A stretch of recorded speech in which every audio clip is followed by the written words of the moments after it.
Hey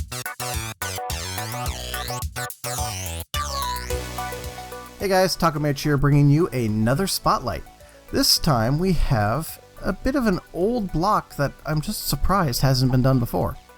And that is the MineFactory Reloaded Steam Boiler. This block's been out for at least a year, and I'm really surprised that there was just no information out there on it. I searched and searched and searched, and there's just nothing. And it's a pretty simple block.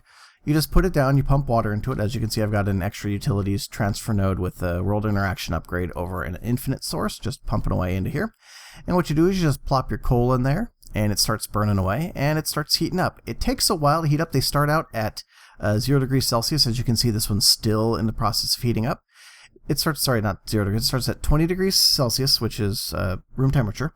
And it takes about 15 minutes and 15 pieces of coal in order to get to full temperature.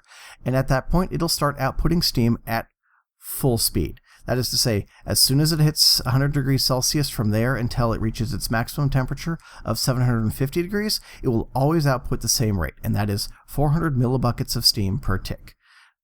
As long as you, of course, provide enough water to keep it fed. That's actually kind of important later in making this thing even more efficient. So once you get it plugging away, and here's one that's got the steam, and it's taking water, and the steam just vents in the atmosphere if it's got nowhere to go, but otherwise it just pumps out like any other fluid. As it works away, it starts to burn coal faster and faster and faster, and it begins to heat up faster and faster and faster. And that's actually not based on the temperature of the steam boiler, but rather how long it's burned fuel consecutively. So, and that's an important thing for later, which I'll cover in a few minutes here. But keep in mind that that by the time you get this thing so that it's burning fuel as fast as it can and it's heating up as fast as it can, it's actually going to be burning fuel at about 25 times the rate of the listed burn time. So this is a block of coal that lists a burn time of 16,000 ticks. It's going to burn it 25 times faster than that. And again, that's pretty fast, but even when you do the math, 400 millibuckets per tick into a fully actualized steam system like I've got set up here. You'll probably recognize this one from my No Words video for setting up a compact steam system. That's going to produce 800 RF per tick. And even though it's burning fuel very quickly, it's actually going to be burning through one of these blocks of coal every about 35 to 37 seconds. This still averages out to about 51,000 RF per piece of coal. Not coal block, but if you were to break this coal block into individual pieces of coal, it would be burning each one for 51,000 RF, which puts it somewhere between the extra utilities furnace generator and the extra utilities survivalist generator. Now, even more efficient than any of those is the Ender IO Stirling generator with the octadic capacitor in it, which will burn a single piece of coal into, I believe it's 160,000 RF. So, and below that is the extra utilities survivalist generator, which will burn a single piece of coal into 80,000. So this is coming in at 51,000. So not the most efficient, but pretty good, better than your just standard furnace generator. And you can make this actually even more compact than this if you go into steam dynamos from thermal expansion. As you can see, it's quite a bit less complex and less gnarly looking than that thing. It's nice and compact. This is actually outputting the exact same power as that. And to do that, all you got to do is put in some of these steam dynamo augments in order to increase the energy production. And to note on these is that this increases the rate at which you burn fuel if you're using these in fuel mode. If you're using them in steam mode like I am here, it actually doesn't cause them to use any more steam. So that's kind of important. This system here is producing 800 RF per tick, as is that system on 400 millibuckets of steam. However, we can get these things even more efficient by keeping in mind that property that I mentioned earlier, that the longer you have fuel in it, the faster it heats up and the faster it burns fuel. So in order to take advantage of that, I've taken that system over there and just hooked up a programmable Redneck Controller to it. And the way this works is that I have this Redneck Controller creating a pulse signal on a delay going to this dropper here, which is filled with coal. Every time that dropper receives a signal, it inserts one of those blocks of coals into the steam boiler.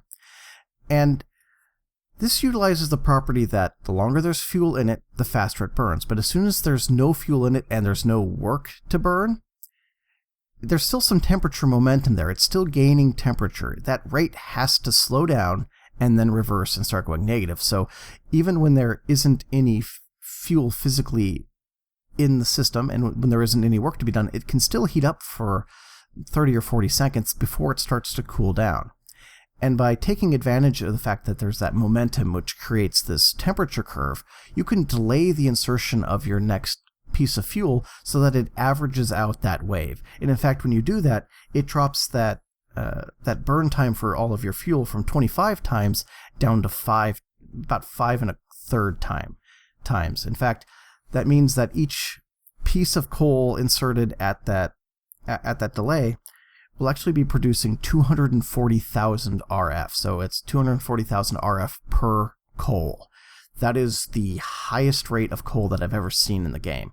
Not even the Railcraft steam boilers can boast that number. And that's just tremendous. Now, the way you can do this is that I just grabbed a MineFactory Reloaded programmable Redneck Controller hooked up to Redneck cable and again a dropper. And this is set to the white channel on this cable here. If you take a look in here, basically I've got this square wave here on, which is basically a timer set to 10. Now, that's the kind of weird thing about the square timer, that this 10 is for state change. It's not the frequency of the square wave, but that's the half-wave frequency. So this is actually producing a square wave that has a frequency of 1 second, or be 1 hertz. So basically it's doing one wave every 10 or every 20 ticks, and that's outputting to this variable 0. That then is variables then being pumped into this counter here, set to 150. As you can see, this increment variable 0, it's coming in.